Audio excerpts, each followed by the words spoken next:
दादा काय सांगताल धनगर समाजाच्या अधिवेशनाबद्दल काय सांगताय? ते धनगर समाजाचं अधिवेशन घेतलं त्याच्याबद्दल धनगर समाजाच्या कार्यकर्त्यांचे आणि आयोजकांचे आभार मानतो. धनगर समाजाने एक लक्षात घेतलं पाहिजे की ते लढाऊ समूह आहे, इतिहास त्यांनी घडवलेला आहे आणि त्यांना आता असणारी विनंती अशी केली आहे की ओबीसीचा लढा जे आहे त्या ओबीसीच्या लढ्याचं त्यांनी नेतृत्व त्या ठिकाणी स्वतःकडे घेतलं पाहिजे आणि 27% आरक्षण जे आहे ते सत्ता मिळवून हे तेलंगणासारख्या 62% सुद्धा घेऊन जाता येतं.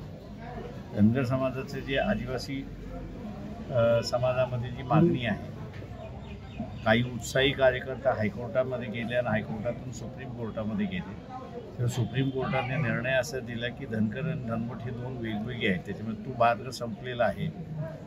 त्याच्यामुळे आता एकच मार्ग धनगर समाजाकडे राहिलेला आहे आणि तो म्हणजे की महाराष्ट्र विधानसभेची सत्ता घेऊन 27%वरून 62%वरती आरक्षण घेऊन जाणं आणि तिथून आपल्याला न्याय मिळवणं हा एकमेव मार्ग आता उरलेला आहे, ते मी सांगतो. नाही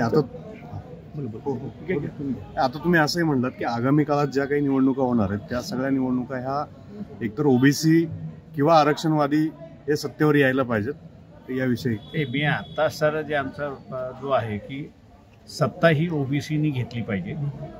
ओबीसीनी घेत असताना आरक्षणवादी जे आहेत, आरक्षणवादी इथला एससी आहे, एसटी आहे, त्याला असताना त्यांनी मतदान दिलं पाहिजे आणि इथलं कोणी नसेल तर मुसलमानांना त्यांनी असताना मतदान दिलं पाहिजे.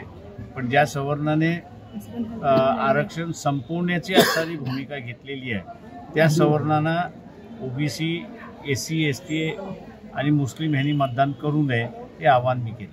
ओबीसी मध्ये जेवढ्या जाती आहेत तेवढे नेतृत्व आहेत, त्या जातीचे प्रत्येकाचे समूह. त्यांना म्हटलं की आता सामाजिक आणि राजकीय आयडेंटिटी ही ओबीसी म्हणून आता डेव्हलप झाली पाहिजे आणि तीच यशस्वी होऊ शकते. पण मग हे एकत्रित सगळे कसे येणार, कारण प्रत्येक समाजाचं एक नेतृत्व वेगळ्या वेगळ्या ठिकाणी लढा देत आहे.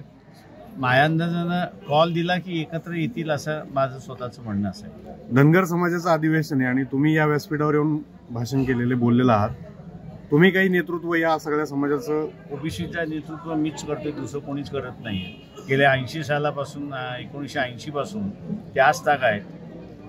आम्ही तसूभरही हरलेलो नाहीत. जे काय म्हणून मी म्हणालो की सुरुवातच केली होती की मला ज्या ज्या समूहामध्ये जातो मी त्या समूहामध्ये मला एक विचार, आमच्यामधला प्रामाणिक नेता का होत नाही आहे. त्याच्यामुळे असणारं प्रामाणिक नेत्याची प्रक्रिया सुरुवात करायची असेल तर तुम्हाला ओबीसीचं पहिल्यांदा सत्ता आणली पाहिजे. त्या सत्तेपोटी असणारं माणसं ओबीसीची इमानदार राहतील अशी असणारी परिस्थिती. आगामी काळात ओबीसीची सत्ता येईल आणि आंबेडकर साहेब मुख्यमंत्री होतील असं चित्र आहे का?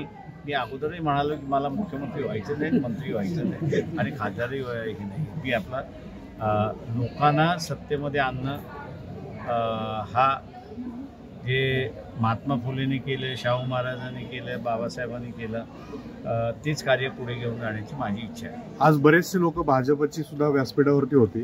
तुम्ही भाजप आणि बहुजन म्हणजे सवर्ण आणि बहुजन आणि त्यातलं मग देवाला मानणारा न मानणारा असं पण काही वर्णन केलं, तर तुम्ही कसं बघता? की असं सरळ म्हणतो ना की असं खंडोबाला RSSचे जे प्रमुख असेल, गोलवलकर पासून जे असणार मोहन भागवत पर्यंत एकाने तरी असणारा भेट दिली आहे का त्यांनी दाखवावी.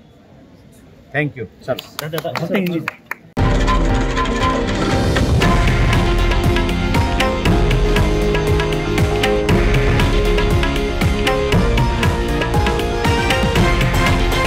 हे आहे देशातील नंबर 1 न्यूज नेटवर्क आणि आपण पाहत आहात TV9 मराठी, एकमेव.